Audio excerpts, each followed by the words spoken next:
ଜୟ ଜଗନ୍ନାଥ। ମୁଁ ଶାନ୍ତନୁ ଆପଣମାନଙ୍କ ପାଇଁ ନେଇ ଆସୁଛି ଏକ ଭିଡ଼ିଓ।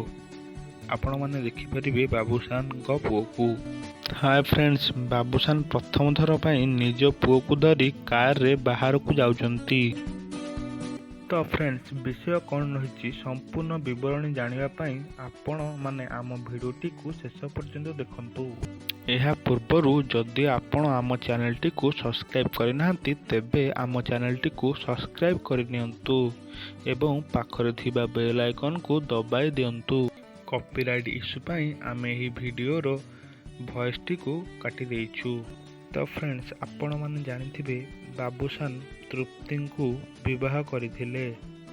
ବିବାହର 5 ବର୍ଷ ପରେ ବର୍ତ୍ତମାନ ସମୟରେ ଗୋଟିଏ ପୁଅ ଜନ୍ମ ହୋଇଛି ଏବଂ ବାବୁସାନଙ୍କର ପୁଅ ଜନ୍ମ ହେଲା ପରେ ବାବୁସାନ ବହୁତ ଖୁସିରେ ଥିବାର ନଜରକୁ ଆସିଛନ୍ତି। ତେବେ ଫ୍ରେଣ୍ଡସ୍, ବାବୁସାନ ଓଡ଼ିଆ ଇଣ୍ଡଷ୍ଟ୍ରିର ବହୁତ ସାରା ଫିଲ୍ମରେ ଅଭିନୟ କରି ସାରା ଓଡ଼ିଶାର ହିରୋ ସୁପରଷ୍ଟାର ହୋଇ ପାରିଛନ୍ତି। ବାବୁସାନଙ୍କର ଜବରଦସ୍ତ ଆକ୍ଟିଂ ଏବଂ କମେଡି ସିନ୍ ଆପଣମାନେ ଦେଖୁଥିବେ ଓ ବାବୁସାନଙ୍କ ଫିଲ୍ମ ଗୁଡ଼ିକ ଦେଖି ଆପଣମାନେ ବହୁତ ଖୁସି ଅନୁଭବ କରୁଥିବେ। ବର୍ତ୍ତମାନ ବାବୁସାନ ତାଙ୍କ ପୁଅକୁ ଧରି କାରରେ ବୁଲାଇବାକୁ ନେଉଥିଲେ, ଆପଣମାନେ ଆମର ଏହି ଭିଡ଼ିଓରେ ଦେଖିପାରୁଥିବେ।